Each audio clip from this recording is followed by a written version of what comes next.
she had trouble with him. Well, you know, what I'm going to do here, Grandpa, is I'm going to start, I just jotted down a few things, like where you were born. Oh, I was born in I guess on a kitchen table, and I think that was 6th Street near 2nd Avenue. 6th Street near 2nd Avenue, I think. What are you going to do? No, you're all right.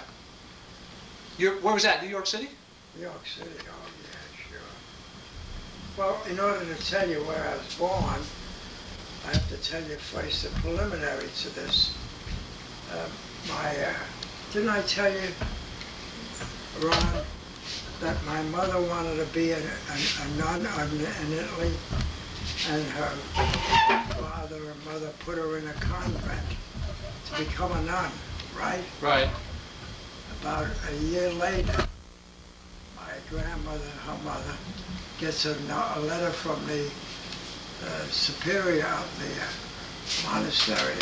She says, I don't think your daughter will ever make it as a nun.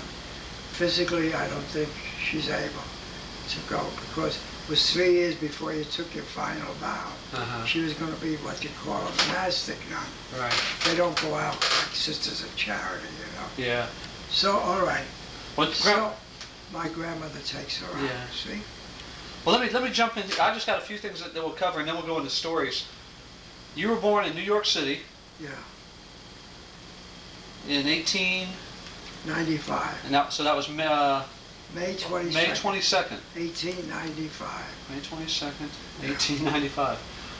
Okay. And then what I had down here was, who were your brothers? I'm just kind of getting family members. Frederick. You had a brother named Frederick. He was 2 years. He was born in 87. So were you the wait, only... 1895. He was born in 1897. So Frederick Manoni was born in 1897. You had another brother? No. No? Just one brother. Then came along a sister. Right. And her name was what? Her name was, oh jeez, for the minute I'm forgetting it. Now is she the one that passed away? She died immediately. Died at childbirth. Yeah, I don't remember her name. Oh, she died immediately, but my wife died, I think, a couple of days later. Your mother? My mother. Yeah. Died So you had a sister, yeah. Who was the oldest? You were? You were first. 1895. And then Frederick. 1897. And then the sister. 1900. Was the sister. If you can think of her name later, we'll come back to it. Okay. Then, I will get into those stories here in a little bit. So you had one brother and one sister. All right, your dad's name was Joseph, right? Joseph. Yeah. Joseph, you know his middle name? Remember his middle name other than Joseph Manoni? No. And we'll come back to each of these in a second. How about, did he have any brothers, you remember? They would have been your uncles, right? Yeah, that's why he had to go in the army, because he had brothers. Uh-huh. The first son born in a family, and if that's the only son, is not conscripted, even to today. Uh-huh. But thereafter, all the succeeding sons, they're drafted. 3 years. Conscription. Yeah. Do you remember who your uncles were? Oh, jeez. Yeah. What's his name? Spent a lot of money trying to locate him, and he migrated to Brazil. Yeah, I thought you said South America one time. South America. Is that South America? Yeah. Brazil? Yeah. Mm-hmm. And what's it? Joe Manoni, that's the second son of, that's the brother of Gaby, the first grandchild. Right. He spent a lot of money Trying to locate him. trying to locate, but what the heck was his name? I don't remember the girl's name now, for the minute. Anyway, they didn't locate him. They got nowhere. So you had... So he gave it up. Yeah. So far, You had one brother, one sister. Your dad's name was Joseph Manoni, and he had a brother, one brother. I had it. But how about your dad? I don't know. You don't remember how many brothers or sisters he had? All I know is that my grandmother's, wait a minute, my grandmother's husband, Shortino's. my wife, Your my real mother. Your biological mother, yeah. I guess we shouldn't say real mother. Okay. She's Now I don't your know, I don't know. your foster. So your stepmother was a Hughes, right? Was she a Hughes? Was that her maiden name? Oh, no. No. Where do I get Hughes from? Hughes is her maiden name. Her maiden name, right? How folks will call it. Hughes. Right. She was a Hughes. H-U-G-A. H-U-G-A. That's where it was. Okay. And her name Frances too. All right. So her name. All right. So this was your mother from birth, your biological mother. But I don't remember. And then your I guess it would be your stepmother, right, Grandpa? Yes. Your stepmother also was named Frances, but she was Wait a minute. Frances Hughes. My stepmother was not Frances, was Catherine. Catherine Hughes?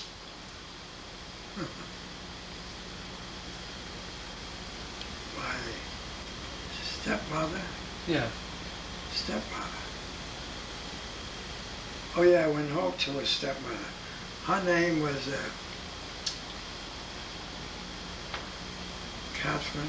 Wait a minute. Her name was. Her family name was Corrento. Sorrento, C-E-R-R-A-N-T. Well, where does the Hughes come in, Grandpa? Who was Hughes? The Hughes was my wife's family's. Oh, that was your Yeah. wife. That was your wife. Her maiden name was Hughes. Yeah. She was a Hughes. Oh, okay. There were 6 Hugheses. One Right. was a Tommy and the rest were girls. So your stepmother was a Corrento? C-O, yeah, I see what you... Stepmother. Yeah, my father married while I was in the home. Yeah. And he married this Catherine. Correnti. C-O-R-R-E-N-T. I. I think it was I. Yeah, Correnti, Catherine. Okay. Her brother was a lawyer and he was mayor of the town of Sorrento. Uh-huh. They lived up on a mountain in Montecitorio, but they had a summer home, Sorrento, on the Mediterranean. Yeah. See, and they spent a lot of time in that summer home because over there the summers are longer than they are here, the warm weather. Yeah.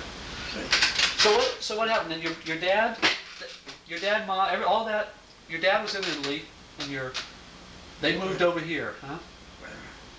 when my mother died, there were 2 of us, myself and my brother.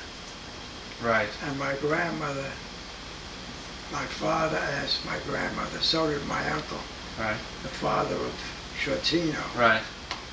whether his mother, Rika, could the both boys in her house. And she said she didn't have enough room. Yeah. She said she'd take one, me, the older one. And my father said, no, wherever one goes, the 2 of them are gotta go. Well, she says, I'm afraid we can't take care of the 2 of them. So my father and uncle looked around and they heard about these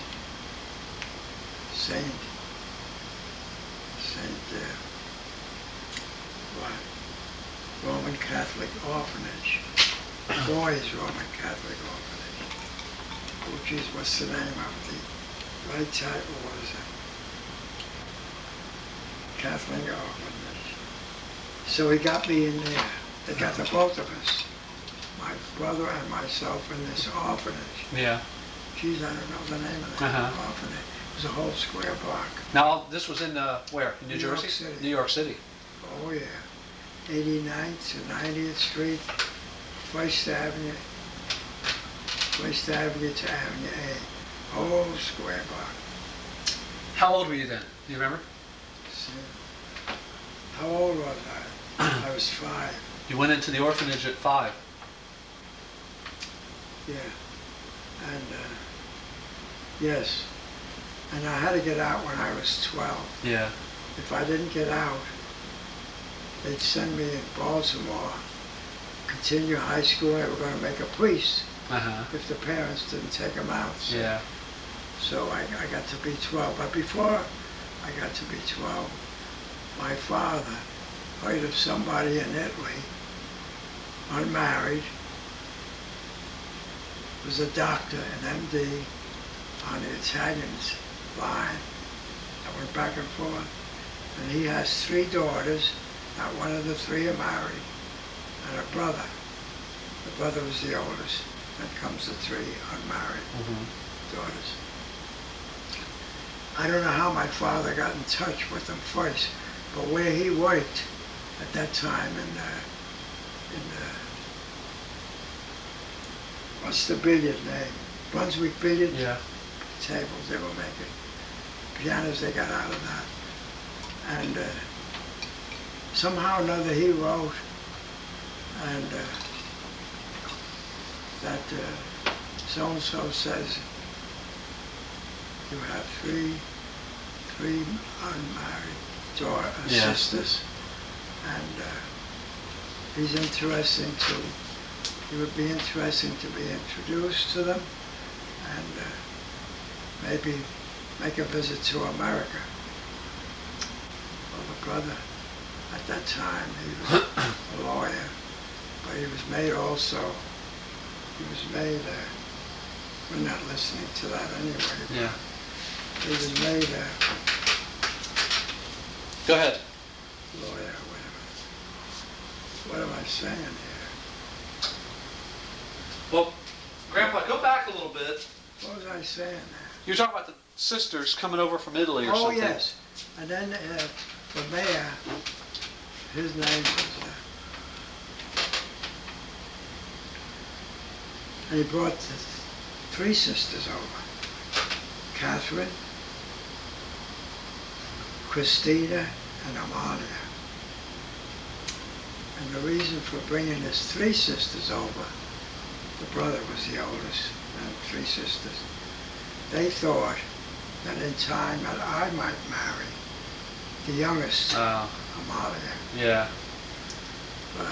I couldn't even speak Italian. Yeah. Well, if you went back to your dad in Italy, what did your dad do in Italy? What was he did? Cabinet maker. He was a cabinet maker in Italy.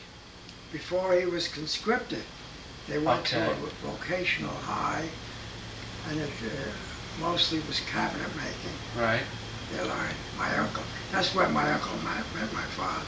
They met one another there. Why did he come to the United States? Why did he want to? Which one? Your Both of your them? father. My father? Well, my uncle, as I said, didn't have to be conscripted, and he was a year or 2 older than my father. That's Frank Schettino. And Okay. Right. So that was. so while I was in the home, they got us in the home, my brother and myself, and St. Joseph's Roman Catholic, St. Joseph's Roman Catholic, boys Roman Catholic, something. Well, all right. So my father visited me once a month in the home. Right. There was a month of visitation. But he came an extra time, and this home was run by 50 sisters, and they were Notre Dame. And they were very strict, as strict as the, what's the name of those sisters that they have an opera about? Well, they're supposed to be the strictest monastic nuns. And this order was second, see? Yeah. So, Well, he came and the principal of the place said, your father's visiting you, and he's bringing along, he told me, he's bringing along a lady who's going to be his stepmother. That she came here with her brother from Italy, and he's going to marry her, and she wants to see me. Right. So there she was. That's the first time I met my stepmother. That was Catherine Catherine Correnti? Correnti. Yeah. Correnti. Yes. How about, Grandpa, your dad and your biological mother? Both of them were from Italy, right? Your real mother and your okay, we're both in Italy. Your dad was a cabinet maker, went to the service. He didn't know my mother at that time. Right, but then he met her in Italy, though, right? And then he came to the United States with her, or did he come over first? Yeah, he had met her in Italy, but just in a friendly way. Right. My uncle visiting. Yeah. See, she was younger than my uncle. Became my uncle and became my mother. And then I think that's all they had. But then he came over to the United States looking. Oh. In other words, how did your mom and dad eventually hook up? Yeah, my stepmother. No, your real mother. Oh, my real mother? Yeah. Oh, here's how. Uncle Frank Schettino, when he got out of this vocational high, he wasn't conscripted. So he got a job with the Italian railroad system. Mm-hmm. And he was making patterns for them to change rails and stuff, I don't know, roads and stuff. So, and his sister, Right. my mother, Right. had been taken out of the convent. And on the convent grounds, it was a college there, university.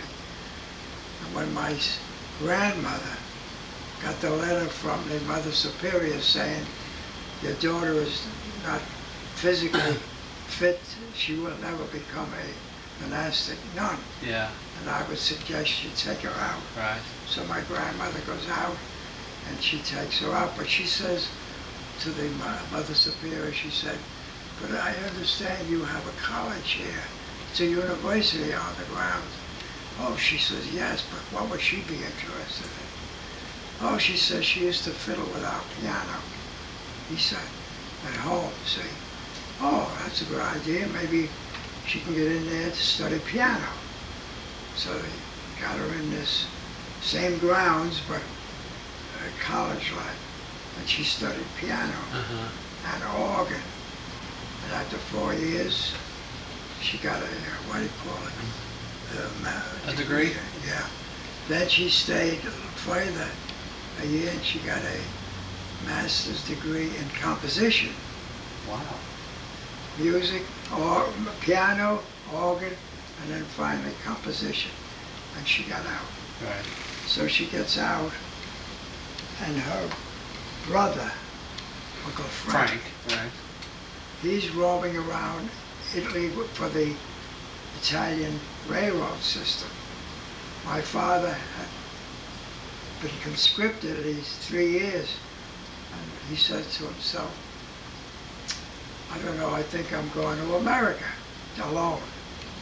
So, Now, who said this? Your dad or Uncle Frank? Frank. Okay.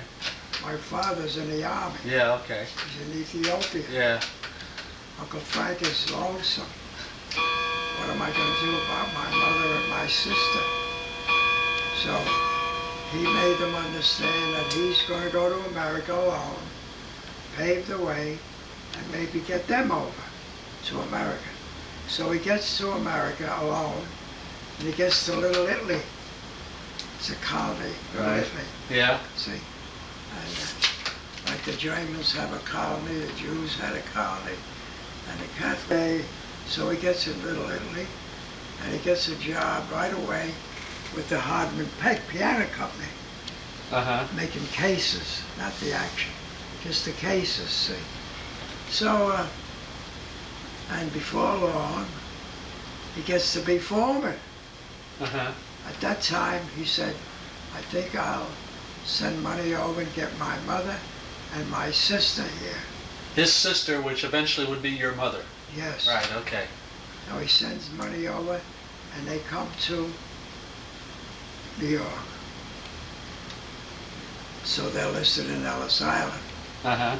Okay.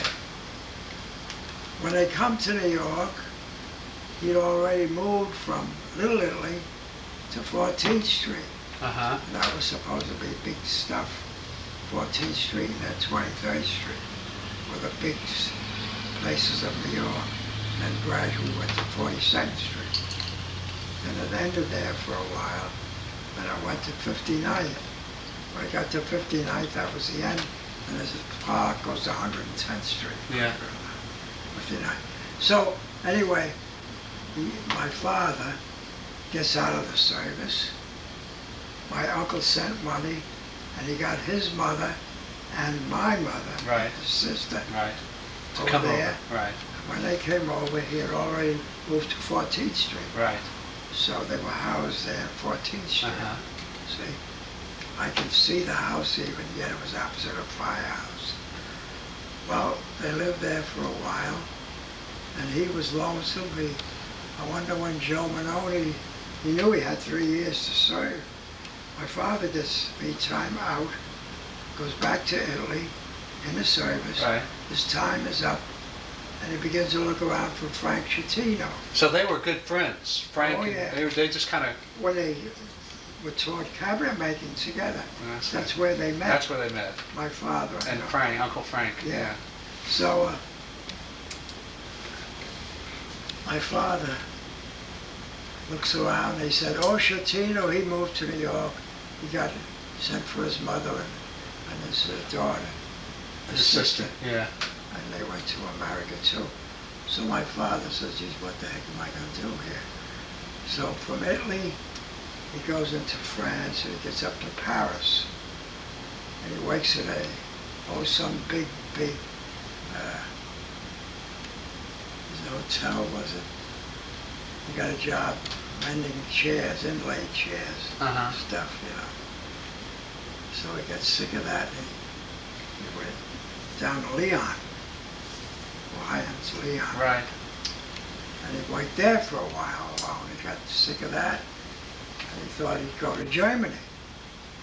So on he went to Germany. This is my father. Right. Gets into Germany and he gets up near the coast and he's working all the time, getting a little money, and he got tired. He says, I'm going to go to America. I'm going to go over there and try to find Frank Schettino. See? And my mother to be. So somebody came to low down, yes, he's in America, he's living in Little Italy. He sent for his mother and his sister. So my father was in Germany at the time, up in there near the North Sea. And he gets on the Hamburg-American line boat. He says, I'll go to America and look them up myself. Look them up and say, well, he gets to America. I go, oh yes, he's now moved to 14th Street. So he goes up to visit them. Sure enough, there's my uncle and his sister and his mother. His mother, by the way, she wasn't in New York long when she marries again.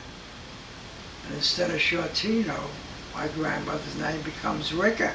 She married a barber by the name of R-I-C-C-A. Yeah. And by that marriage, she had 3 children. She had 2 daughters and a son. You don't remember her name, her first name though, do you? Yeah, Your grandmother. Grandmother yes, Schettino. it's an Italian name, Giovannina, Giovannina? which really means Johnny. Well, it's the feminine of John. Uh-huh. Giovannina. So she became Giovannina Rica. Rica, when she married When the barber. See? Right. Yeah. Giovannina. Well, I wonder, Grandpa, whatever happened to your grandfather Schettino, her husband, her first husband? Frank. No, that was her. Right? We're talking about Frank's mother. Oh, yes. He was a policeman in Italy. And Garibaldi came to Italy and he was going to make a big talk in this town. And he, being a policeman, was holding back the crowd so Right. this guy could get in. Yeah. See? And somebody shot him in the leg from the rear. And if he flops, he don't die right away, but he died as a result of that. And yes, so by the way, That would have actually been. hey, that's before my grandmother came in. Yeah, but that would have actually been your grandfather, really, on your. Would that have been your grandfather? No, I guess not. That would have been your mother's father. Your mother's father was shot in the leg. Your mother. Ricca, but she was then Shortino. Shortino. She was Shortino, and her husband was a policeman. And Right. say he was holding back a crowd. In comes Garibaldi. And some guy shoots him. All right. That was the end of That it. was Frank's father. Frank's father, Frank's right? father. Frank's father. Yeah. Okay, because Frank brought his mother to New York City with him. Yes, But now, what happened to Frank's father eventually? He died? Frank's father. Giovanni Ricca? No. Shortino. Shortino. Frank's father. His name was Frank Shortino, right? Oh. Your Uncle Frank. He lived on to be 87 years old. He even got to Scarsdale and lived with, twice with one daughter, the pianist, and then that didn't work so well. He moved in with Scarpa, the one I called, going to be 96. Yeah. And he was in a habit of, he didn't want to get to bed every night until he heard the 11 news. So he was downstairs one cold night with a blanket over him, and he was listening to 11 o'clock news alone. Yeah. The others went to bed. They had to be in school in the morning. They were teachers, 3 of them. All right. Let me make sure, Grandpa, on this. You said that Uncle Frank came to America with his sister, who eventually would be your mother, Frances, right? He also. Well, he came alone first. All right, but then he sent money back, and he got Frances and his mother. His mother. And his mother, Yeah. whose name was Shortino. Shortino. Then was that was Giovannina, his mother. Yeah. All right. That was her first name. All right, Giovannina. Giovanni. All right. Giovannina. Now. Giovannina was a pet name. I think it was Giovanni. Now at this point, then, her husband, Giovannina's husband, Frank's father, had already passed away.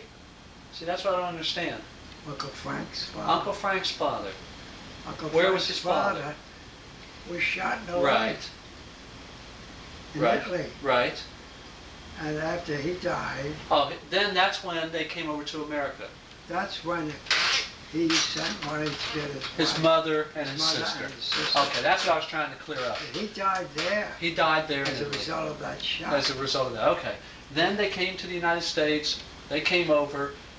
Frank's mother remarried and became a Rita. Ricca. Okay. All right. So all right. Good. She I see died where we with are. her. All Yeah. right. Okay. Yeah. Good. So, by the way, I have in a bank vault my mother's, right mother's, I'm sure, death certificate. Ah. My father gave me that. But later on, he didn't want me to go through high school. He never gave me other papers. He got rid of them. I don't know why. So then. At that time, you went to school after, you went to work after elementary. Elementary being what? 8th grade? Up to 8th grade? And they still have that in New York. 8th Yeah. grade. They don't have this junior high, Right. senior high. Yeah. It's 8 full grades. Right. And then the high school. First year high, second year, Right. third and fourth year high. So now everybody is in the United States. Your dad comes over to the United States and hooks up with Uncle Frank. He finds them, yeah. Starts seeing he starts dating or starts seeing eventually who will be your mother, right? Whom he had met in Italy. Whom he had met years back in Italy. Yes. So I don't know how long it was, but they were engaged and they married. But before marriage, now we're talking my stepmother. Oh, now we're talking. My mother had died. Your mother had died, look, Oh, no, wait a minute. I, No, because this would still be your real mother. my real mother, when she came over, Right. she put a shingle up, piano and organ instructions. I think that was on 2nd Street near 6th Avenue. Yeah. 6th Street near 2nd Avenue. But on Sunday, she got a job with the Episcopal Church for services every I Sunday. remember you telling me that, yeah. And She'd she play. played the organ. Yeah. And she made more money with that than she made for the piano, because everybody didn't have a piano then. Piano was a dear thing, you know. When do you think this was around? You were born in 1895. Yeah. I wonder, probably 1890, what do you figure? They were married a year before they had you, maybe? 1894? Somewhere around there? Could be. Yeah. I'm not sure of that. Yeah. I don't know much about their marriage with my real mother. Right. No. So she did that. She had But you. they married in New York City, Yeah. in the old St. Pat's Cathedral. And it's now called the Catholic Church of Our Lady of Pompeii. Uh-huh. And underneath in brackets, the old St. Pat's Cathedral. They were building the cathedral. Yeah. It took many years and a lot of money to build the present cathedral. And as soon as that opened, it became the Church of Our Lady of Pompeii. And it's still there today. And it's still there today. That's where I was baptized. My baptismal certificate is from Our Lady of Pompeii, Uh-huh. which I had to show when I volunteered for the service. I had to give them either a birth certificate or a baptismal certificate. And I don't remember which I gave, maybe both. So from that they made out my discharge. What was your father doing in the United States? Was he back in cabinet making now in New York City? Oh yeah, he gets a job right away where Uncle Frank worked, in the Hardman Piano Company. Uh-huh. And why they left that was that every winter they were off 2 or 3 months without pay. And they said, this don't work. I mean, it's good money while we're working, but we're off 2 or 3 months Yeah. in the winter. Dead season, see? So they get into Brunswick Ball Colander that makes pool and billiard tables. And they stuck that out pretty well. Yeah. So, yeah. Well, all right, now, my father, I don't know much about the marriage of my real mother. Yeah. But I have the certificate of her death, I'm sure. So anyway, she had you, she had Frederick, and then she had your sister, who you can't remember her name, and then a couple days later, your real mother passed away. Right? Yeah. So there. The girl's name was... You gave it to me one time before, and I didn't write it down. No. Don't sound right. Well, I'll think of it. You'll think of it through it later on, I'm sure. Maybe. So now your dad is by himself. You guys go, you and Frederick go to the home, right? Yeah. And while he's working in Brunswick, Ball Colander Company, there was a guy there who came from the town and was born in the town where my stepmother lived. And he says there's a guy out there in Monteshishirali Uh-huh. that has 3 unmarried daughters. Okay. And they have a home in Sorrento on the Mediterranean. In winter they live in this Monteshishirali up the hills thing. So my father wrote to the guy, Mayor he was. What the heck was his name? Correnti was his name, but his name was, I forget.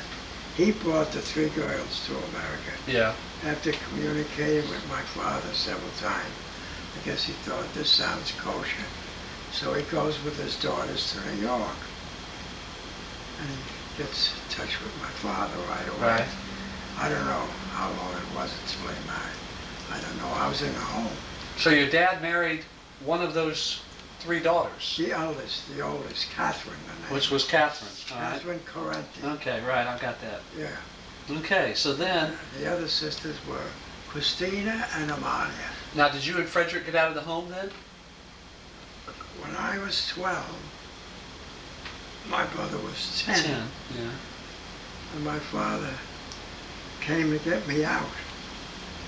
And the principal said, hold on, I think you better take Frederick out too. We're having trouble with him with his kidneys. He wets the bed, he this and that, and I would suggest you take him out too. So he took the both of us out. And when he took us out, he had my stepmother, Catherine. Correnti. Right. Yeah, she became an. So I went home to his stepmother, and my brother and I. See. Still. I don't know. My brother, being 2 years younger, wanted to volunteer for World War I. Uh-huh. They wouldn't take him. So, but they take him if my father signed something. My father didn't want to do it. So he was 2 years younger. I was 21. He was 19 at the time. Yeah. So they said, however, we can give you good employment at the Brooklyn Navy Yard. We need a lot of men at the Brooklyn Navy Yard. The war was getting on, and most of the boats were from Brooklyn Navy Yard. So he got a job in the Brooklyn Navy Yard. He wasn't there too long, that I don't remember. This is what they tell me from then on, that they send him to down near Maryland. It's a big Navy base there. Uh-huh. What the heck is it? Oh, it's a big one. Yeah. It's on the Atlantic. Yeah. It's off Baltimore. Not Norfolk Naval Yard. Right there. That's Virginia. Virginia, yeah. Virginia and Maryland are real close there, and they've got the naval base there. I don't know if that would have been there then or not. I can't believe that. I was sent there to be with, after the Army to get my discharge. Yeah. Camp Lee it was called, and it was in this. Now, where were you at this point? Were you in the Army already now? When Frederick went to this naval yard? Yeah, then I lost all track of it. Yeah. They sent me to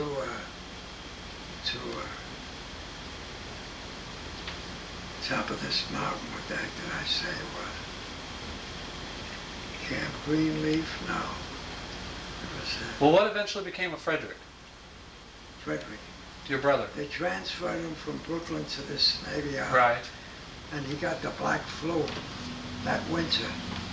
And he died, and they didn't tell me. How old was he? 19? He died at 19? Yeah, I think so. They wrote to my grandmother and aunt, somebody come down and get the body, make arrangements to pick up the body. And I was in France by that time. Right. And they didn't tell me about this, see. Uh-huh. But when they heard that I was on the way back, the war was over, and pretty soon I'd be back, then they told me all that he got the black flu, and it was such an endemic. All around the whole world had this black flu, they called it. It was influenza. Uh-huh. But it was all over the world. Of course, in the Army, we had getting shots, and we didn't get that thing. And when they heard that the war was over, and I wrote them and I said, well, we got from the front to, I don't know where it was in France, and we're going to wait first in, first out for boats. Then they wrote me and they said, we're sorry to tell you about your brother. He died last December. This is about, oh gee, this is a few months after. And we didn't want to tell you, but it was so cold, we had to get the body, it was put in the crypt. So this is roughly 1916 then. Frederick would be 19 years old. He was born in... The war was declared in 17. This is 19. 1919. So he would have been... Okay, so he would have been a little bit older. He was born in 97. He would have been 22 years old. Frederick would have been 22 when he died. Yeah. Yeah. 22. And the girl died at childbirth. Right. Geez, I still can't think of her name. Well, what happened now? You got out of the service and came back... In June. Came back in June to New York? In June? No. They sent me to this Norfolk Navy base, Camp Lee, Virginia. Yeah. There's a little place called Camp Lee, Virginia. It's right near that thing. Yeah. what do you call it? Big Yeah. Navy yard. I don't think we had the right name yet. Well, anyway, when I was there, it took 2 weeks before I got my discharge. I took trips to Richmond, Virginia. I took trips to Washington, D.C. and back. Meantime there, I don't know why it was, they were holding up my discharge because I was quartermaster. They wanted to find out if I got back all the Army equipment and stuff. Turned in everything? Yeah, I didn't. I kept the pistol, my pistol. Where is that pistol now? Do you still have it? Still never had it. Oh, he's got it back there. Yeah. Well, There was a clip in there with 6 shots in and one was in the barrel. So I kept that home hidden, and I finally gave it to Mr. Miller. Well, what did you do when you got back out of the service now? What did you got into banking, right? Well, yeah, wait a minute. The first thing I did was, I was home a week and then I went up to the Catskills because my wife's parents, whom I didn't know, were up there. And when I went up to the Catskills with my grandmother and aunt, Right. Lena, by her second marriage, she got a boy and 2 girls, Lena, Jeanette, and the boy was, I think was his name. He was a big shot. Bigelow, he worked for Bigelow's in Wall Street that prints all their circulars and bill heads and stuff. This was grandmother who? Ricka, Ricka. yeah. Now, your mom and dad are still alive at this point. Your mom, your stepmother, your stepmother and father, you come back out of the service, they're still in New York City. Oh, yeah. Everything's still the same. As a matter of fact, he got sick there on the job and they put him in the Wall Street hospital there. Peggy was in that hospital. And they found he had, who am I talking about? You're talking about your dad, Joseph. Yes. Talking about my father. Yeah. I went home to my father and mother, and I went up to the vacation where I met my stepmother's parents. My wife wasn't there, but her sister May, her father and mother were there, and they invited me to come to Yonkers to visit them in Yonkers. And now, you weren't married at this time No. yet, so. no, Yeah. so I had met May, the oldest sister. See, they had 6 in a family. Tom Hughes, and then 5 girls. Yeah. And you actually. So when I went to the house, I saw my wife for the first time. Right. But did you go to see her sister though? Weren't you going up there to see her sister or something? I went too? up to see the family. Oh, the family. May, the oldest daughter, Right. and her father and mother said, why don't you come up and visit us? But it took 2 hours travel from where I live in Jersey Yeah. to go to... Now, how did you meet them to begin with? I may have missed this. How did you meet the Hughes family, May, and everybody to begin with? Oh, my grandmother and aunt used to take me as guardian of me Yeah. to the Elmore house in the Catskills, Yeah. Sullivan County, And the Elmore house.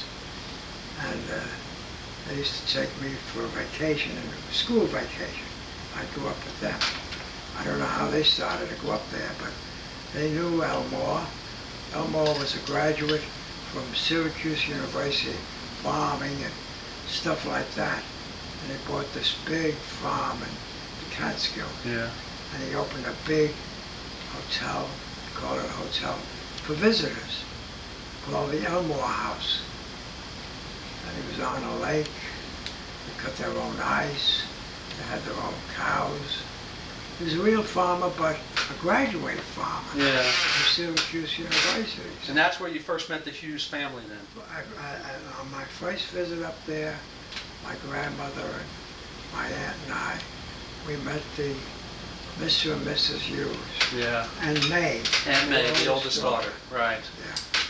Now this was when you were still in school, you said? No. No, you had come back from Just from the Army. This is 1919. Ah, you just come back then. From Okay. the Army. I didn't go right to work. Yeah. See, I took, it was about in August when I got the job Yeah.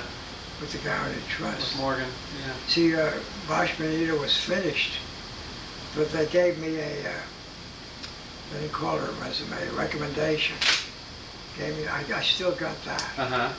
And I had that with me, and after I come back from this vacation, I said to my father, well, I think I'm going down to Wall Street area and look for a job. I said, the first big building I see, if it's a bank or an insurance company, I'm going to go in. So I see this big building on Liberty Street with the whole square block. Holy Moses, this is the bank, Guaranty Trust Company. So I go downstairs, the door I could hardly open, bronze, and the guy the other side in the uniform, he says, you looking for employment? I said, yes. Oh, he says, take it down the steps, and he goes to the corner. He says, at the end of this block, before you get to the end, there's an opening. You go in there and take an elevator. Yeah. 11th floor. You go in there, and there's where you get employment. So, okay, I did that. I go in there. I go upstairs, 11th floor. Series of doors, quiet as can be. It's the 11th floor of this building. I said, holy Moses, what must I do? So I open one of the doors, I go in, nice big round table, some chairs, and I'm waiting. I said, I wonder if anybody heard the door. Directly on the other side opens the door and a guy comes in. You're looking for employment? Yes. He says, have you got any recommendations with you? I said, yes. I had 2 Army discharges. One is sergeant, one is second Louis, and Bosch Bonita Company.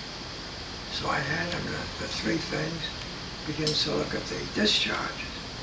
He looked at me, he says, when can you start? I said, tomorrow. He said, no, he says, it takes about a week. You have to have a complete physical. How old were you at this time? I was, this is 1919. I'm Okay, so you were 21. 20, no, you'd be 19 and 5, you'd be 24. 24. 24 years old. 1895 and 19, yeah, 24 years old. So he says, you got a phone home? I said, yes. And he says, when can you start? I said, tomorrow. Oh, we got to have you medical exam. We got to have pictures of you. He said, take about a week. I gave him a phone number. He didn't even look at Bosch Bonita. Just 1 or 2 of the Army things. Uh-huh. And employment was easy then. You know, they were looking for men. All these places were looking for men, you know. Yeah. So, sure enough, they called me and they said, we have an opening in the accounting department that you asked for, the accounting department. And you come over Monday. The whole week had passed, by the way. Following Monday, I went over. And this big building again, 11th floor, the accounting department. So, what eventually happened, Grandpa, with your mother, your stepmother, and your father? Kind of closed the chapter there. You're working at the bank now. Your dad's still doing his cabinet making and stuff. Yes, And then I'm home with a stepmother. you're staying at home with the stepmother. Your dad too, though, right? Yes, father. I remember. Yeah. And when did they? This is August 1919. Yeah. I started like August 19. When did they pass away? Do you know? My father, Yeah. oh, he got so sick we had to put him in a nursing home. And they didn't call it the nursing home. It was in Secaucus, they call it the Old People's Home. Yeah. We got him in there, and I remember Thomas was in the Coast Guard Academy. He was on leave, and he thought, I says, let's both go out and visit him. We went out to visit him. He looked at us. He didn't even know who the heck we were. So There you was had already no you had already Ashland. married, and had Thomas was the youngest. So you had all your children, and your dad was still alive, right? Yeah. Because Thomas was the youngest. Well, when the heck did he die? Yes, Elizabeth was in high school Uh-huh. in the 4th year when he was buried. And she wanted to be excused from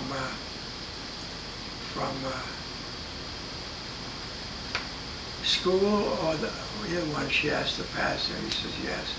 Now this, she was 18 at the time. Yeah. Last year high school, Right. I think. So, Well, how about your stepmother then? Did she pass on after him? oh, my stepmother, that's a story too. Before that, I go home one night and my stepmother showed my father a lump she had right here. It began to hurt her. This is my stepmother. Right. Stepmother? Yeah, it would have been your stepmother. Oh. So, my father looks at it and he says, let's go down the block to doctor. It was an Italian doctor. His dad built 2 beautiful 2-family houses. He lived in one, had his offices in the other he rented. So I went down with my father and mother, and he looks at this thing, and he looks at my father. He says, where the heck have you people been? He says, that's a cancerous. He says, we got to get her right in the hospital. So who's your family doctor? So I tell him, so I'm going to make arrangements to get him in a Jersey City hospital, medical center, what the heck was it? So they get him in there. And, oh, he said it was cancer. But he says, we'll send you to the hospital and they'll confirm it. And sure enough, they discharged him. They said, we can't do anything for him. It's about the lump. It's really cancerous. It's going to run up, you know. Yeah. Either go to her brain or the heart first. And sure enough, that was the end of it. Oh, so when my mother was sent to the hospital, stepmother, she asked somebody down there, do you think if I went back to Italy, I'd live a little longer? Oh, he gave her 6 months to live. Mm-hmm. And but the hospital said, do you think I'd live longer if I go back to Italy? She says, we have a very fine place there in Sorrento, and we have a burial ground up the hill. And they said it could be, but not much longer. Yeah. But some longer, possibly a year the most. Yeah. So she goes home and tells my father this, and she makes arrangements to go back to Italy alone. She goes back by herself. She even borrowed my suitcase, a good one. I never got that. Were you married at the time, at this time, or were you still working at the bank and single? I married later. Later, after she. Married in 25. Okay. So this is before. 10, 25. So this is before 25 then. Yeah. I started to work in a bank in 1919, Right. August. Yeah. And I married in 25. I Yeah. was 6 years in the So bank. all this is going on somewhere between 1919 and 1925. Yeah, when I was married. Yeah, before you 10, got 10, married. 25. Right. So she goes back to Italy, and your father stays in New York. Yeah. And really, she did live, but not another year. Yeah. And we were communicating. She'd write in Italian I couldn't understand. So my aunt and grandmother translated for me. Did she speak English? She began she didn't speak English at all. But yeah. We had quite a job, my brother and I, when we went home. I bet. Now how about your dad? Now your dad spoke. And he went to work, and she'd say in Italian, I found out later, wait till your father comes tonight. She'd say in Italian. So Now your dad spoke both Italian and English though, right? Oh, yes. He spoke both. But he didn't go to school. Uncle Frank went to school right away when he came to this country. Yeah. Shortino. Yeah. And he learned to speak English. Yeah. Night school. Yeah. Weekends. Your dad just picked it up as he went. He picked it up and he finally spoke it. So now your mom's passed away, and then later on, your dad kept on doing his job, and then you got married, had your children, and then he passed on years later. What did he die of, your father? Actually, I think it was two things, but they didn't know it then, Alzheimer's. And why did we put him there? He had high fever. Oh, my family doctor, came, gave him a shot, and railroaded him down to City Hall, where the medical department had, and he got permission to enter him into the old people's home. Where now? Secaucus, New Jersey. All right, because you were living in New Jersey at the time now, right? Yeah. Yeah. But the doctor, what the heck is his name? I had him for a doctor for many years too. So anyway, he gave him a shot, and to get in his car, he drove me to Jersey City, and he got him entered into what they call the old people's home in Secaucus. Actually, it wasn't like today. It's a nursing home. Uh-huh. They didn't use that term. Right. Nursing home. Old people's home. Yeah. So he got in there. He had a room by himself. And one day at the accounting department, I get a call. If you want to see your father alive, you better come over. He's only got a few hours maybe to live. So I got off, and I went out, and Thomas was there, I think. He was on vacation for the Coast Guard or something. Yeah. I don't know what day. We both went there, and he died. So I and my grandmother and Aunt took care of the burial at Calvary Cemetery in Queens County. So your father's... I have a plot there, Ricca Manoni, see, and my father's buried in Queens County in Calvary Cemetery, Queens, New York City. So, by the way, there was a spot for me left. Ricca Manoni had a Now, is the name of the place, it's called Calvary Cemetery, yeah, and it's located in Queens, New York, Queens County? That's on Long Island, right? Calvary Cemetery. Queens, Long Island. Yeah. How Yeah. about your mother? Now, I know your stepmother would have been buried in Italy, because she went back to Italy. Where is your mother buried after she passed away from childbirth?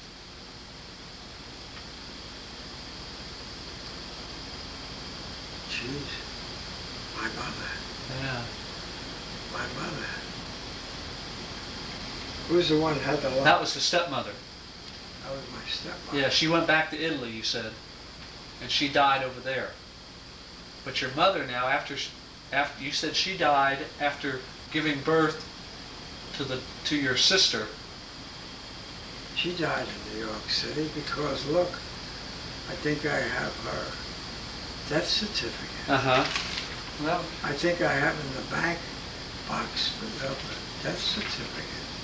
okay. Geez, I don't know that. Oh, that's interesting. We're digging up all kinds of things. All right, so what we're going to do, Grandma, I'm going to take a little break here, and we'll pick up with the Hughes family. Pick up with the Hughes family. Oh, Okay, hang on just a second. yeah. But I'd extend the coverage here too, but For what? like I only have 5 hours. Oh, I see what you're saying. This Yeah. one that's coming tomorrow Yeah. has 2. She So- got me. She says this is the shortest run I ever had. Oh, how 5 about hours. that? Yeah. Well, what can you do? Yeah. All right, so And she works for 3 companies. is that right? Stays pretty busy. Consolidated, Nursing, and one other, and Medpool. There's somebody. Yeah, there's Deborah. Debbie. Hey, Deb. You all finished, Debbie? Yeah, I'm all finished. I'm home for the night. All right. I was trying to get him to do this the other night just on a tape recorder, but he wouldn't do it. Is that right? We've been having a good time. That's good. So we're up to the, let's Watch. see. We're up to you. You're working at the bank. You got your job. You're working at the Watch it. bank. Watch You it. you haven't met. Oh, over here. Watch it, it'll go over that. You have to raise it, yeah. You'll make it all right. Yeah.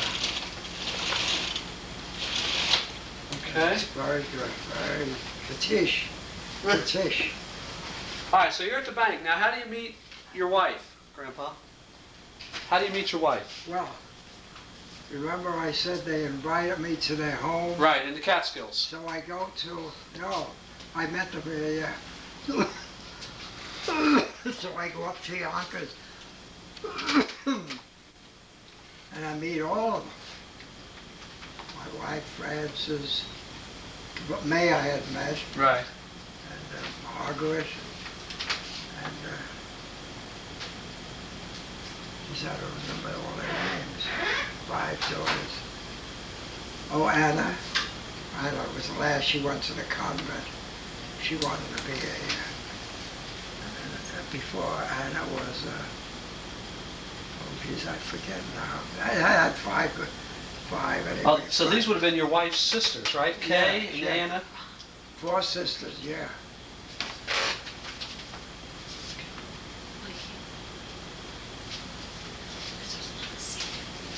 Kay and Anna.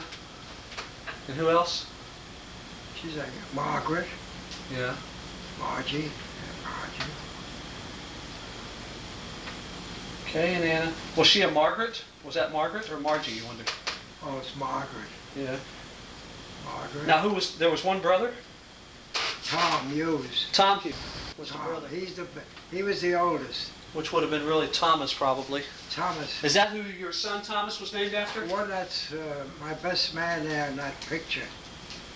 You know that picture over yonder there? Right. Yeah. That's Thomas, yeah. He was 2 years older than I, Tom Hughes. By the way, he was in World War I in the Navy. And he stayed in the Navy, so they called him for World War II, they called him for Korea. And then he got sick of it and went to reserve, and then he finally got a pension from the Navy, just like Mr. Neville.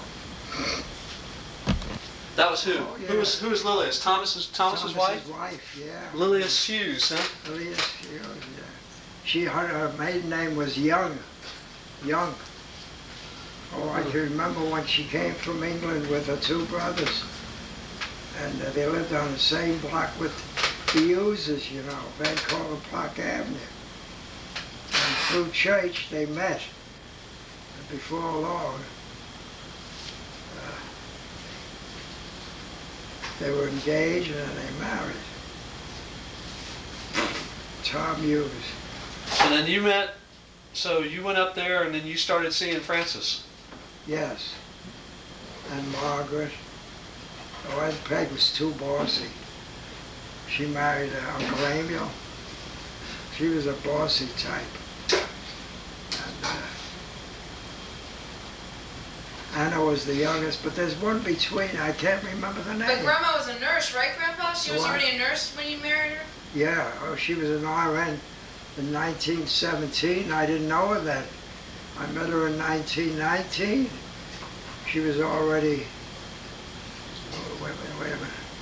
She was accredited in 1918, I think. Yeah, New York State.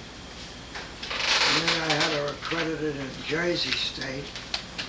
And I said the first one that becomes a nurse is going to get her registration, certification. Uh-huh.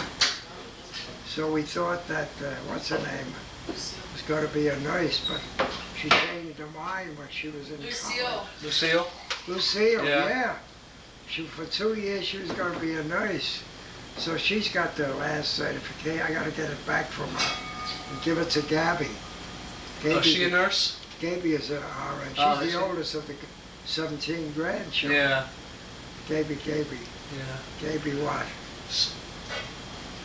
So how long did you, of course you wouldn't have said date, back then you probably said court, right? Did you court Frances, or? Oh, yes. Oh, yes. Well, it was about 3 or 4 months and I started to go up there every other Sunday. It was 2 hours trip to go up to Yonkers from where I lived in Jersey. Yeah. And she was on duty. For example, she had a 6-month case of the treasurer of the St. Joe's Seminary. That's where they get the police from in New York Archdiocese. And the guy was in a hospital, and then he needed home care. So she got him, the treasurer. He was a priest, of course. He was rector of the seminary, see. And gee, she had him for about 6 months. But after that, he got well, and I think he died, yeah, while she. Then she got another case, a couple of fellas, boys. I got pictures of those, little snapshots in the box. So then you got married in October. You and her got married in October. 25. October 25th, In 1925. 1930. Wait a minute, I was 30 years old. You were 30 years old when you got married. 25, there's the But it was picture. 10, no, it was 10-10. It was October 10th. 10-10. 10-10-25 on the picture. So where'd you get married? Where? Where, yeah. Oh, geez, that's the fun of it.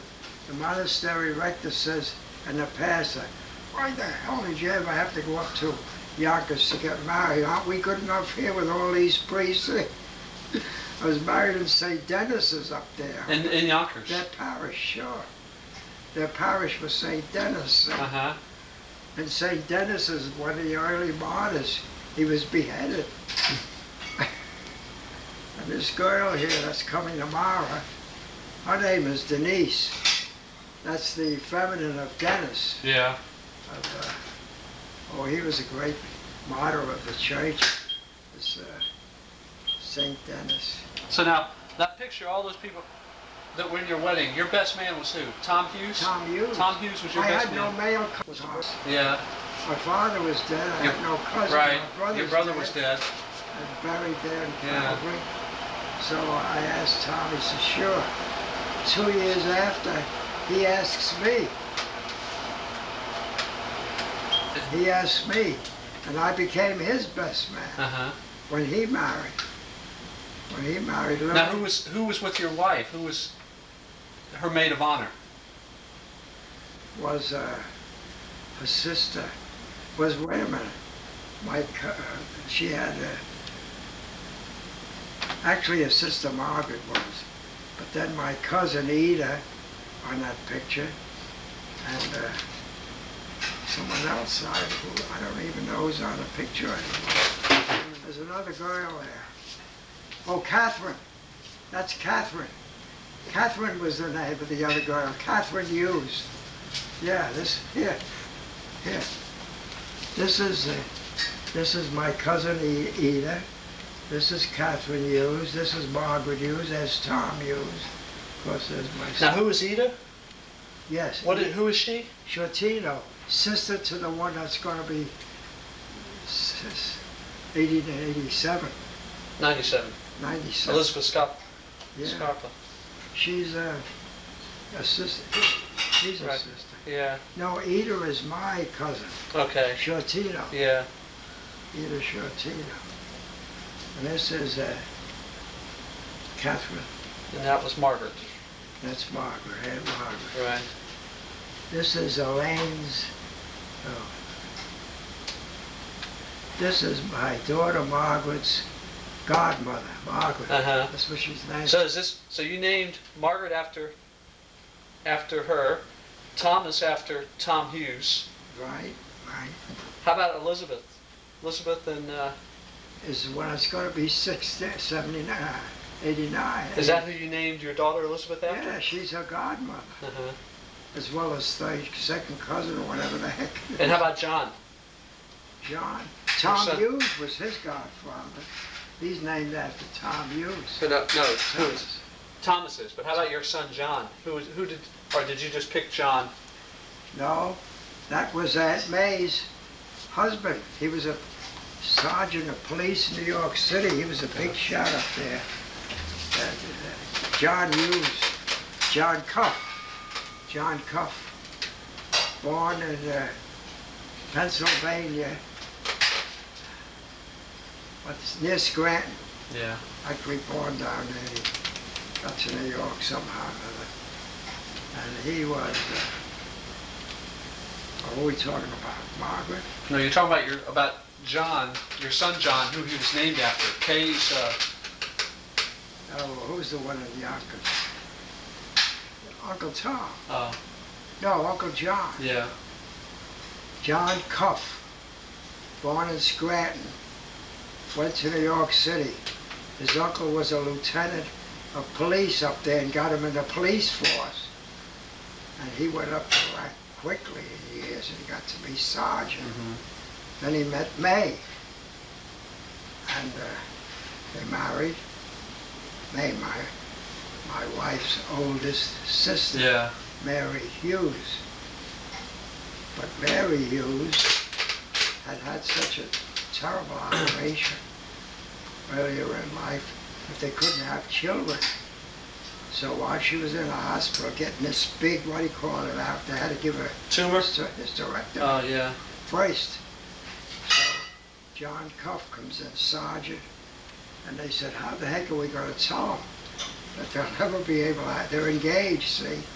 How are we going to tell them that they'll never be able to have children? So they finally, the mother told him. And he says, I'll marry her anyway. He did marry her. So that pretty much covers Yeah. your family. I think that's pretty much it. Then you went on, had 4 kids, 4 Yeah. children. And Scupper is her godmother. John Cuff was John's godfather. Tom Hughes And was Peg was Margaret's godmother. right, and then Tom Hughes was Thomas's godfather. Tom Hughes. Was your son Thomas's godfather, Yeah. or was he? He was named after him. Was that also his godfather? Yes. It was. Yeah. Was that kind of the tradition back then? Whoever was the godfather, you named your son or daughter or godmother? That's how you got your Christian name. Sure. You took the name of your godfather or your godmother. Yeah.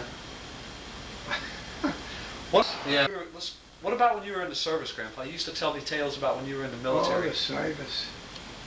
Oh, the service. I told you that the guy says, hey, you're just making it, you're just 5'4", you're just 120. And he says you can only go 1 or 2 places in the Army. So I said, what the heck are they? He says you can get into the Quartermaster Corps. And I thought, I didn't know what the heck the Quartermaster Corps, I thought it was the guy on the boat. You know the Quartermaster? That watches the, what do you call it, while the captain is making his rounds? Yeah. That's the Quartermaster of the boat. They said, no. That's the department that feeds you, the soldier, clothes him, sends him around the world. And I said, oh. I said, that doesn't sound so good to me. What's the other choice? Medical department. What am I going to do in the medical? I'm not a medic. Oh, that's all right. We need ambulance companies. We need field hospitals. We need drivers of the ambulances and so on. All right. So I get in the medical department. So we're up there 2 weeks there in this island. They were coming in 1,000, 1,500 a day. What is this, boot camp? To avoid the draft. Yeah. See? Because right after Wilson declared war, it was Good Friday, April 7th, 1917. Right after Lusitania was sunk, he called Congress, he made a great speech, and after the speech, they passed the so-called Conscription Act. which declared that everyone 21 or 45 had to register. Uh-huh. And you got a card. And if you were stopped down the street and the police would ask, where's your registration card? You didn't have it. You were in trouble. So of course I was 21 already, 22 the next month. And I'm going to volunteer. Oh, But your dad didn't want you to, right? Oh, he was against it. He says, you're crazy. Why don't you wait till your number comes up? It may never come up. I said, I don't know about that. I said, I think I'll volunteer. Now this was also you and Walter Bennett, right? Didn't you and Walter Bennett? Well, Walter Bennett was my buddy in high school. He played the fiddle, I played the piano. And he was already engaged before they declared war to be married January 1. And he says, no, I'm not going with you. He says, I'm getting married January 1, you know that. He says, I'll wait for my number to come up after I'm married. I said, if you get married, they might call you before that. I'll take my chances. Okay. Well, he took his chances, see. And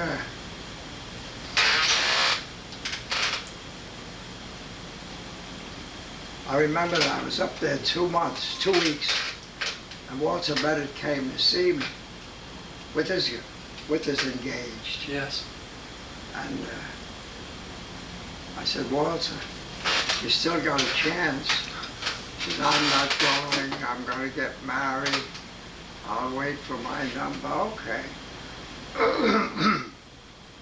Second Sunday he comes along, same thing. After that I lost all track. The next thing I heard was, I'm out of the Army, I'm working in the bank. My phone rings one day. Who the heck is it? This is Walter back. He says, I've been trying to locate you through the Army. Nobody could give me any information. Well, I said, I got out here in June 1919. He says, nobody. In fact, they thought I was lost over in France, and my aunt from my grandmother used to write, where am I? They had no way for me. I was already on the face front. I was just Lorraine. See, and they didn't want to give her. They said, no, he's well. They're at the front. They're on the Alsace Lorraine front. He's all right. But they didn't tell him where I was, you know. So, well, all of a sudden, we were shifted out of there. We were sent up to Verdun. Verdun had been lost the second time by France, and France swore that nobody would ever take Verdun. That was their mighty fortress, you know. Did you ever hear of Verdun? No. Oh, it's in the northeast part of France there, right on the way to the Netherlands. Well, anyway, the French had lost it twice, and they sent all the forces they could up there to get it back again, the third time. And while we were up there, I don't think we were up there a week when 11/11/11 came, the armistice. The war's over. So, well, the war's over. Whistles and bells and chimes and everything going. And then all these troops had to go back to some camps in France, waiting for boats to take them back. And it was first in, first out.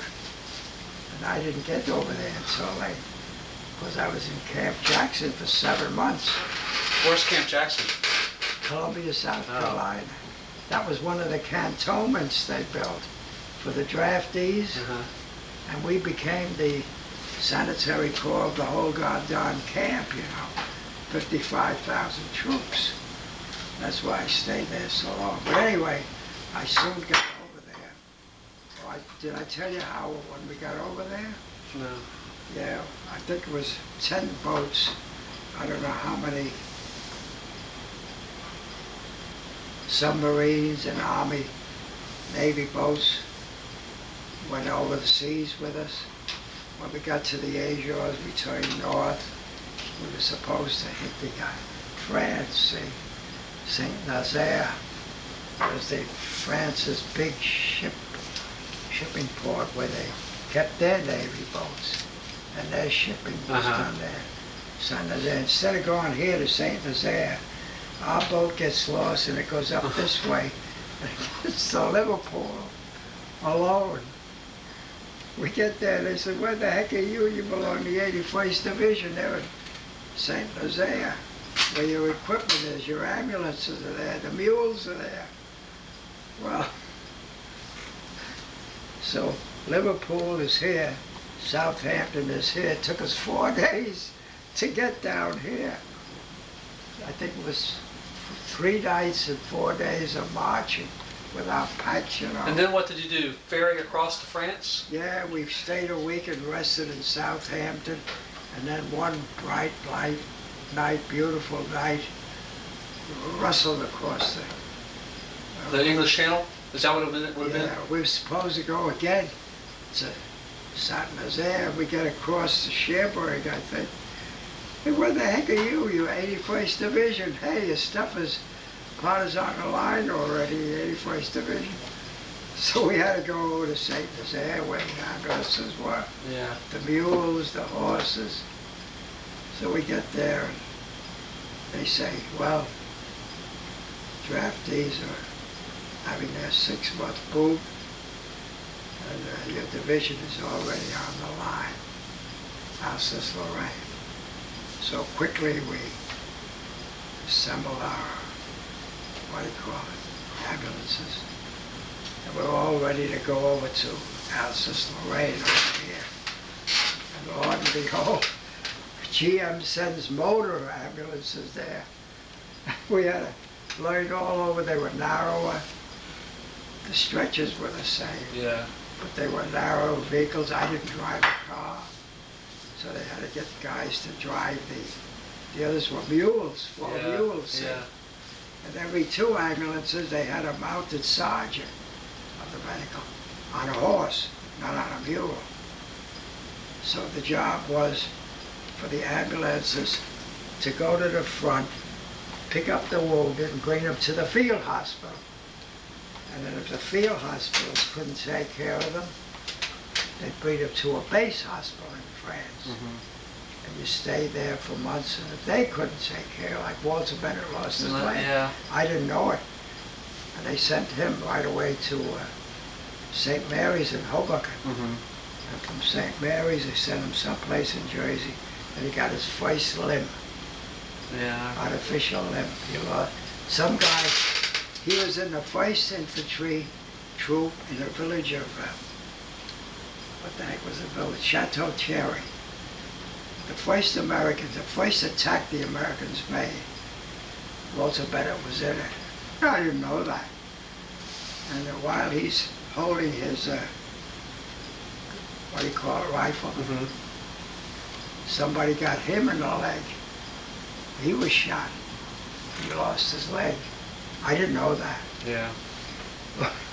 One day in the winter, I'm home and pick up the phone, and he said, "Hey, this is Walter." I said, "Where the heck have you been?" He says, "Where have you been? The Army couldn't tell me where you were. Yeah. I've written to them, and well, the war's over." I said, "I'm back home now here." So he says, "I'll come up to visit you." He didn't tell me he lost his leg. So he comes in a Ford car, specially made that he could drive it with one foot, because he got an artificial leg. As a matter of fact, the Red Cross got him his first leg, you know. And he's got 4 inches stump here. Yeah. He didn't break the hip bone. There's 4 inches left here. And there his leg goes, see. He has to have straps and all to hold that leg up. It's an awful life. He's still living. Yeah, downstate there. He's in a VA in Miami. Yeah. What do you remember about the Depression? You were married, the crash was in 29, so you had been married 4 years. Yeah, Had you had any children by then? I guess you did. You probably had... wait a minute, the crash came in 32. John. 32. 29. 29. 29. Yeah, but in 32 came what? Something big happened in 32. It happened in 19, That was probably Roosevelt and the New Deal, right? yeah, Coming out with the New Deal? wait a minute, New Deal. When they had the 3C camps and all that kind of stuff? Yeah, you're talking about the other Roosevelt, not Teddy Roosevelt. No, Franklin. Franklin D. Roosevelt. Yeah, what did he do? The first thing is, he closed all the banks in the country. Right. You were working They at were Morgan. closing, and I was in the bank. You were working at Morgan, yeah. I was already in Morgan, see? They closed us. And across the street from us was the Equitable Life. And every so often we'd hear a crash. Committing suicide. They were jumping from the windows. And we would get to the windows and we couldn't see. The stones were so, Yeah. but we could Now, hear the bodies. Suicide they were committing. Now, how many kids did you have then? Just one? John, probably? 1919, No. 1929. oh, 29. You would have had John. John's the oldest, right? And then Margaret? Don't let me fault you on that. That's paper. I got that in writing. There you go. not Yeah, in maybe that was it. flesh. All right, so we're in the Depression. You're telling us about people jumping out of windows. Oh. Did they lock you in the bank? Did you guys stay in the bank all night? Oh, 4 days I didn't go home. And then they had to let us home. They said, change your underwear. Go home so you'd have to change your underwear. 4 days and 4 nighs, little or no sleep. We're sleeping a few hours over our desk like this. Geez, we all got big desks, Oh, geez, huge desk. What did your wife have to say about all that? What you do, just call her up during the day and say, I'll be home? Wait a minute. I wasn't married then, was I? Well, let's see, 29. No, when were you married? Yeah, you were been Yeah, married 20. 4 years. Wait Yeah, a minute, I was married in 1925. 25. So yes. you were married and you had John at home. Oh, And you're staying at the bank all night. she's calling up and the wives are calling and everybody's wife is calling. And what could they do? Because they closed all the banks and gradually they were reopening them. And Morgan Bank was the first one in New York City that got permission to open. Citibank and then Chase, Morgan Bank. I mean, they had to get a permit to reopen. Yeah. And it took some time. I'm telling you. What was it like when they reopened? Large crowds, people coming to get their money? Sure. They did that to avoid the bilking of all the money, Oh, when the banks opened, well, I'll tell you why. The banks were closed. Roosevelt did a right thing. Many of the state banks were closing. So the checks weren't becoming cleared through the clearinghouses. Uh-huh. So finally, what's his name, closed the New York banks. That's one of his original acts, was to close the banks and declare what they called it a national bank holiday. They called it a holiday. Uh-huh. And all the banks in the country were closed. So the foreign banks couldn't get with us. We couldn't get with the foreign banks. It was a mess. Now, isn't that when something occurred, something about a bank couldn't close on Friday or something? Didn't you tell me something about that once, about banks had to stay open so long or couldn't close certain hours or something? I thought once you told me a story about that, about banking. They can only stay closed for 2 days or something like that? Isn't there a rule or something? That I don't remember. Maybe. No, because all the banks, National Bank holiday, were closed. Yeah. I don't remember that 2-day business, but there may be something to it, but I doubt it. You can imagine the people in the bank couldn't go home for 4 days. Oh, gosh, yeah. Gee. My, oh my. Well, anyway, we got by. We got by. Oh, geez, I remember. How long- I got home. It was snowing to beat the band. And I didn't go right upstairs.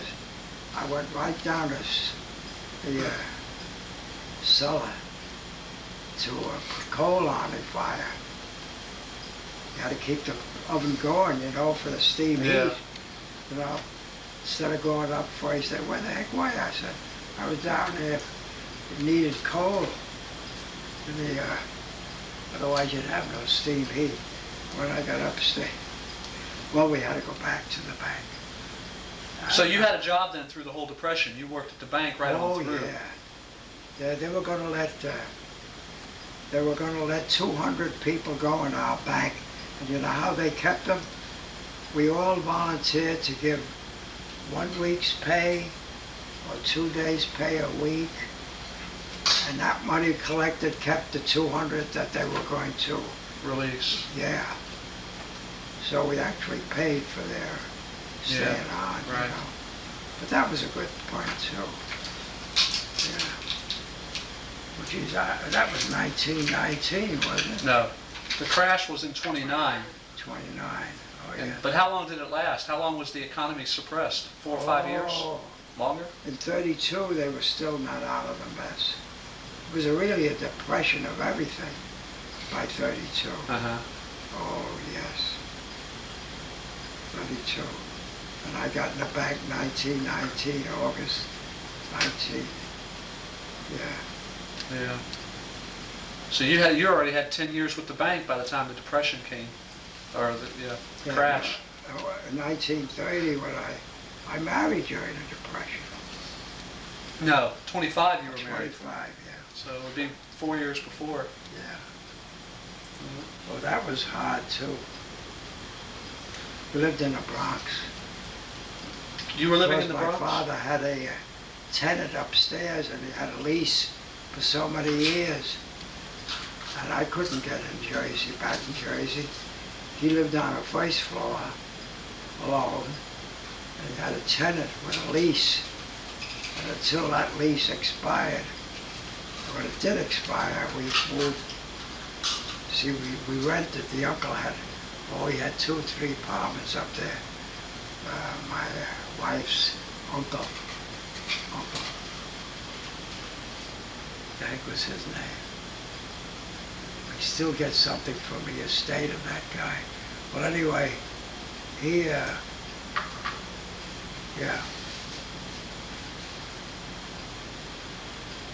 The heck was his name? Uncle Jim. Yeah. Uncle Jim is still living. Wait a minute. No, he died, left an estate for all the uses. All of the nieces, nephews got nothing. Of course, when the nieces died, it specified it should go to the children, not to the husbands. He was a... I bet there were some hard feelings there, huh? Oh, and still is to today. Some hard feelings about You know what we're doing now here, off track here, but some people are videotaping their wills now. Oh, are they? They Yes. videotape it, and so after the person passes away, I don't no know argument. that they become legal will. I'm not sure. I don't know. It requires a signature. That's tough, man. That would be tough I think you have to. Get it notarized, or it has to be witnessed. Has to be witnessed, I believe. I don't know if it has to Well, be now notarized. the nurses in the hospitals are allowed to attest to your will, Yeah. and it becomes legalized. Something about that. I've got a book on all those things. Well, what about your wife, Grandpa? She stayed in nursing Until we married. until you married. She never nursed after that. She stayed home with the children. But I had her certified. I kept the card going for about 4 or 5 years. See, New York and Jersey. About that time, I think Lucille was going to go to college. She wanted to be a nurse. After 2 years, she gave that up. She still got that the last certification card of New York and New Jersey. She never went back to nursing. What was her favorite meal that she cooked for you? The what? What was the favorite meal that she cooked for you? The favorite Meal. Bill? Meal. I can't say. Meal Yeah, that she like cooked favorite for me. food. Oh. Well, she had, the user's way of cooking was big hams and big lamb, leg of lambs and different soups. Well, they were pretty good cooks up there. The mother was, what the heck was the mother? Oh, that's an interesting thing, how my wife's mother and father met. They came to New York, and they went to a church called, what the heck was the name of St. Catherine's? Up in 116th Street somewhere, and they were both in the choir. And they met, and before you know it, they were engaged, and they married. By meeting in the church choir. They were in the choir. See, he was a pretty good bass singer, wife's father. And she was pretty good too. She came from Ireland. Oh gee, she was real Irish. In fact, she was born where? In Ireland. No, where Shakespeare. Where the heck was Shakespeare born? I have no idea. In England, and yeah. So what, on all those, you said earlier, Grandpa, that Thomas Hughes, his wife is still living? You were mentioning that earlier. Yeah, she's living up in Maine.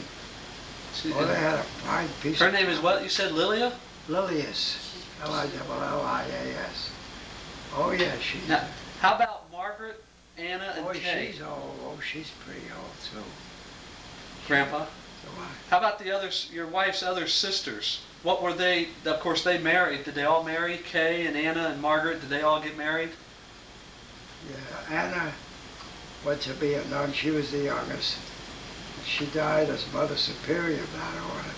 She was buried on the grounds of, what the heck was it? Sisters of the Visitation, Riverdale, New York. And she's buried in their cemetery up there. And then Margaret, I forget how she died, but what's her name? Her husband married the second time. That's Amiel. That was Margaret's married name?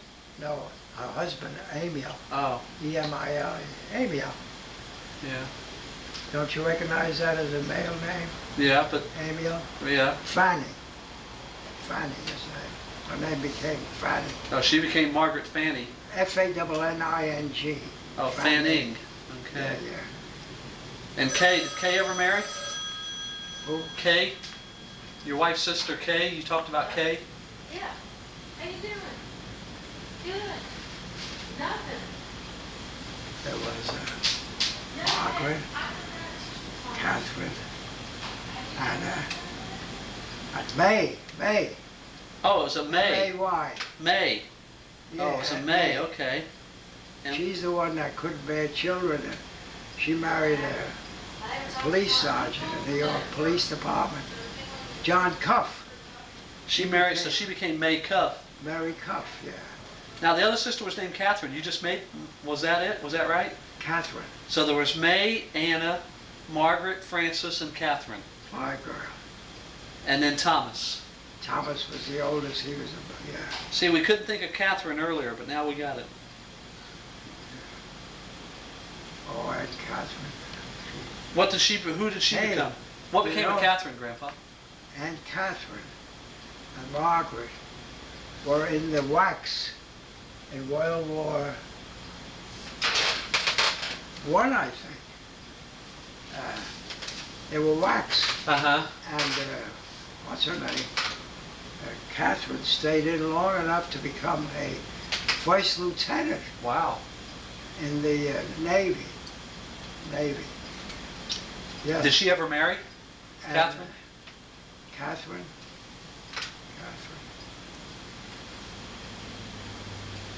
No. The one that was in the Navy was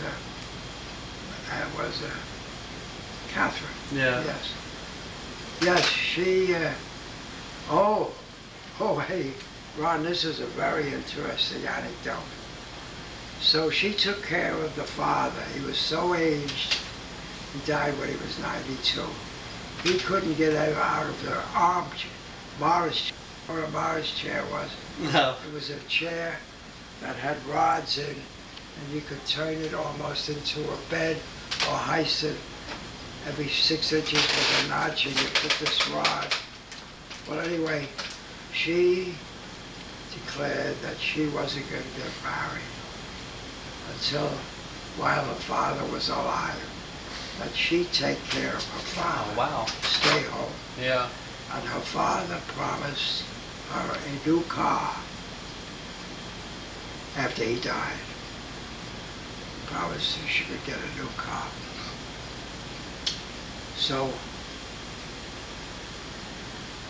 every other Saturday or so, from the bank, we used to be open on Saturdays. It was, what's his name, put through the closing of banks on Saturday. And nurses and banks were not included in the closings on Saturday. So they had to pass an amendment to whatever it was, that the banks and the other thing could close Saturday, see. Well, anyway, Catherine took care of her father. And I used to work Saturdays, but we got off at 12 o'clock. I'd go right up to Yonkers every other Saturday, two-hour trip, all the way up to Subway to 242nd, then a car, went into Yonkers, see. So I go up there one day, and I said, look, I came up today to make the income tax. By the way, they were then due in March, March 15th, see. So I used to make the old man's income tax out for years before I was married. Yeah. See. So I go up there this one Saturday, and Catherine says, by the way, I think the father had died, yes. No, before the father died, unknown to me, she bought their new car. Yeah. She wasn't supposed to buy it. Until he died. Until he died. Yeah. So I go up there and I said, I came up so I could make the income tax. She says, by the way, do you know you're supposed to be the something, what was it? I was named to be executor Of the will? Of the will. And I said, gee, I asked your father, I begged him that the bank wouldn't allow us to do it, that we'd have to get a special permission from the, not the directors, but supervisors or something, to act where we were going to get compensation for. And this I would get 5 or 6%. I don't know what it is, according to your laws. Every state is different about how much you can get for being executor of the will, see. So Catherine says, by the way, she says, you were named executor of the will. And I said, gee, I begged him not to do that. Well, she says, well, didn't Francis tell you? She said, she was up here for the burial. I wasn't allowed to go up there for the burial because I didn't live with the father. You got off from the back. I see. If somebody in a household where you live. So my wife went up after the burial, but my wife said, I'm going right back to Jersey. And she didn't wait for the reading of the will. So she comes home, it takes 2 hours from where they lived to where we lived in Jersey, long traveling and alone. Yeah. So she comes home and tells me everything went along all right. So the following week I go up there after the bank is closed, 12 o'clock. And Catherine says, by the way, you were named the executor of the will.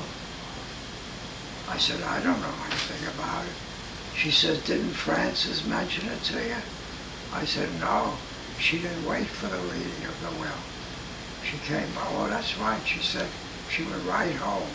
She said she had to get home, took 2 hours, Saturday, you know. So, okay, I said, what about, well, I said, can I have a copy of the will? I said, I have to get papers, what they call administrative papers. And that's got to be gotten by of the will, what do you call the lawyer. Uh-huh. And the lawyer and my wife's father and Tom Hughes were third-degree knights. They were buddies, see. And I said, well, look, let me see a copy of the will. And I see that he made this lawyer friend of his the executor of the will. Yeah. I get in touch with him. He says, didn't you know it? I said, I didn't know a thing about it. He says, well, listen. He says, this is Saturday, Monday morning. I'll get you administrative papers, what they call, so you can proceed to with the executorship of the will. See, I'll get you the proper papers. And I said, I didn't know a thing about it. So he gets me the papers, and I demand all his checkbooks and this and that. And I see in a checkbook where Catherine bought the car, and I didn't know she had it. So I bought the car. His coverage, he had, I don't know how many insurance policies, you know, and I find a mess. You know, it took 1.5 years to settle that guy down in state. I got the final paper on it, and the worst part of it was that the one in the convent knew that he made a will, and everything was being distributed equally with all the children, see? Yeah. And they were waiting to get some, what do you call it, better. I said, listen, we've got to administer the thing first. So we made payments every once in a while to the convent to keep them quiet. Yeah, keep them happy. Yeah. When we first started talking about your mom and dad, where were they born in Italy? Do you know? Sicily. Both of them? Yeah. Your real mom and your father were both born. Palermo. And where? Palermo, the capital of Sicily. Palermo. Palermo. Palermo. Palermo, Sicily. Yeah. And let's see. Oh, you know, you used to tell me a story about somebody working on the Statue of Liberty. You remember that? Somebody came over and worked on the base of the Statue of Liberty. You remember that story? Some relative. Yes. Yes, I remember that. And it was from New Jersey City, they'd go this way, and New York went this way to Statue of Liberty. You didn't get there, huh? No, I never got there. But I remember you telling me some relative had worked on the original base of the statue. Yes. Who the heck was that? Oh, it was my wife's Uncle Jim and father were builders in England, and they got a job assisting there. They only worked on the part of the foundation. Wait a minute, your wife's Uncle Jim and your wife's father? Yeah. They were builders in England, see? And somehow or another, he, not being married, he resided opposite the new St. Patrick's Cathedral. And the father... What was his name, Grandpa?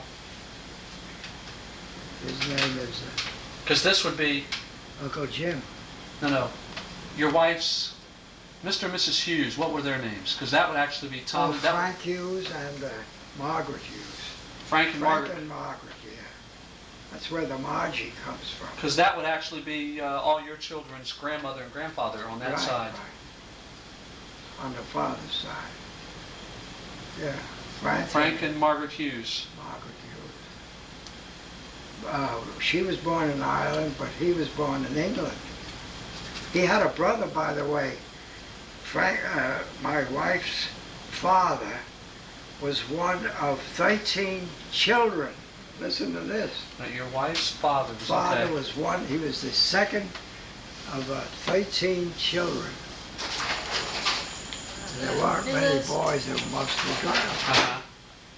And what am I saying now? Frank was one of 13 children. Yes. And Jim was the second oldest. My wife's father was oldest. Uncle Jim was the second oldest. Then came some girls. It was 13 anyway. And they got a job through my Uncle Jim.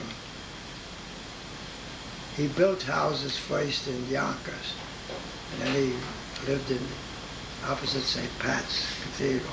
And somehow or another, I don't know how he pulled wires, but they gave him and my wife's father a job finishing the base. The statue, that the statue would be put on. Yes, that's right, with the Statue of Liberty. Statue of Liberty Right. we're talking about? Yeah, right. Yeah, yeah. It's across this way. Here's Governor's Island, here's Liberty, and here's Jersey, see? Yeah. So they didn't work long there. That wasn't their principal work. They built houses in Yonkers. They built the house that they lived in. My father, my wife's father, they lived in Vancouver Park Avenue. And they, my wife's father and Jim, had built that 3-story building. The first story was Hughes. Yeah. And they had Tom Hughes, when he was married, he was a tenant. Margaret Hughes became a tenant. So when I saw the shape of things when her father died, I said, listen, the first thing I'm going to have to do is to increase rents. They said, What a nice guy. I said, look, he's practically got nothing. He borrowed against his Prudential. Yeah. No, not Prudential. Was it Prudential? The Catholic thing. What it was? I don't know. What is the famous Catholic where men belong to? Knights of Columbus. Knights of Columbus. Yes.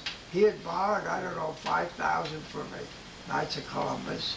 And that was almost spent, all gone. Another thing was gone. I said, there's no money here to carry on the expenses. Well, they said, all right, but we need new pipes. So I put new pipes in the three. And in the cellar, the building department came and they didn't pass inspection. They didn't have a brick thing around the boiler. And according to law, the boiler must be enclosed by a brick or stone enclosure. So I had to get that done. I said, there's no money to do these things. So we're going to have to increase your rent. So, okay, Margaret took it all right, and Tommy took it all right. She says, okay. I said, $15 a month. You're only paying $35. That's too cheap. I said, look at the taxes have gone up. And this and that went up. Yeah. So they accepted it, but they soon got out of the place.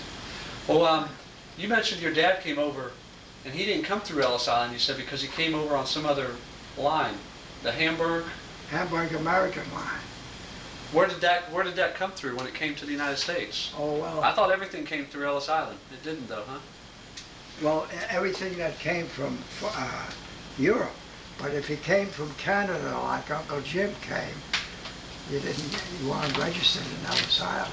Yeah. But now, where'd your dad come from? Germany? He came from Germany, right? Germany. He's listed in Ellis Island, sure. Oh, but did he go to? He came out on a German liner. But he went to Ellis Island, though, I'm sure. Yes. Okay. Oh, yeah. I thought one time you said he didn't go to Ellis Island. You didn't think he did. Uncle Jim and our father didn't. Because they went to Canada and then came through Canada. Yeah. Okay. And when you went to Ellis Island, by the way, you were quarantined for 10 days to see what broke out. You know what I mean? 10 days you were quarantined in Ellis Island before you were allowed to go wherever you were going in the United States. See? Gee, I don't know, I'm forgetting all that, Jim. No, you remember a lot. You did well. I can't think of anything else. Yeah. So, Which birthday? Go ahead. hey, you know it's 10 o'clock. You did well. I think Deborah's got some questions for you. Deborah? For example. I was just gonna ask you, well, just about recent things that are happening, like maybe just the last couple of years, like your 90th birthday or your 93rd birthday, special birthday parties that my mom was 90th birthday is the last time that I saw Thomas. Thomas and his wife Right, T. came over with the little one, Carla. Tio. Carla. And Carla was the little Carla. girl. Yeah. this He's little coming girl. this summer though, alone. Oh, he is. Yeah, they're gonna send him. He's back with some accounting firm. So he's coming to visit? Coming to see you? He's coming here, When? maybe in August. Oh, good. I didn't know that. My daughter Elizabeth knows that. Yeah. She said when she yes, I'm up. I didn't tell anybody I had cancer. Uh-huh. She called Tommy and she told Margaret and she told Thomas. And, Yeah. So Thomas says, by the way, he says, I gave up he went in business for himself, orange juice. And that was the only time he went in business for himself. And he says the competition was so bad in orange juice. Yeah. He gave it up and he went back to the accounting firm where he now works. But he's got all of Australia. In other words, he covers The whole area. for the whole Australia. What's been the biggest highlight in your life? Highlight, oh geez, I don't know. That I'd have to think about. Several of them, huh? Yeah. I remember I was in the hospital twice and I didn't know who was in there. The last time I was in the hospital, a word came to me, you know, there's a Dr. Gilmer here, and I think you know him. I said, listen, he's been our doctor for 30-odd years. Well, he's in here for a heart stroke. By golly, he died there. And then another time, That wasn't Dr. Gilmer, was it? no, No. that was, Perone, maybe? who? Perone or something? It wasn't Dr. Gilmer. That's your doctor now. No, that was not Gilmer, that's my doctor now. Oh, I forget. It wasn't Dr. Cohn either. Yeah. Oh, I forget who the heck. Then another time, Aunt Peg had to go to the hospital to get a big, what do you call it, Honey? Tumor? tumor, Hernia? and they had to give her a hysterectomy. Oh, geez, her husband Joe was so angry about that. He wanted boys, you know. And they said, well, you can always go to Catholic Charities and Adopt a boy? adopt one. He says, I want one of my own blood. Very determined about some things. But now that since he had it in the hospital 3 weeks with aneurysm, Yeah. 2 here and 1 here, and the 1 here, You see- lots of trouble. He seems to be doing well, though, Yeah. when we were visiting. You know, they played a trick on him one day. When he was in the hospital, he was unusually long in the hospital. Uh-huh. And one day, Jimmy and a couple came to see him, and they brought in the 6-pack empties. With empties in, they left it in his room, Yeah. see? So when they go away, and the nurse comes in to straighten up the room or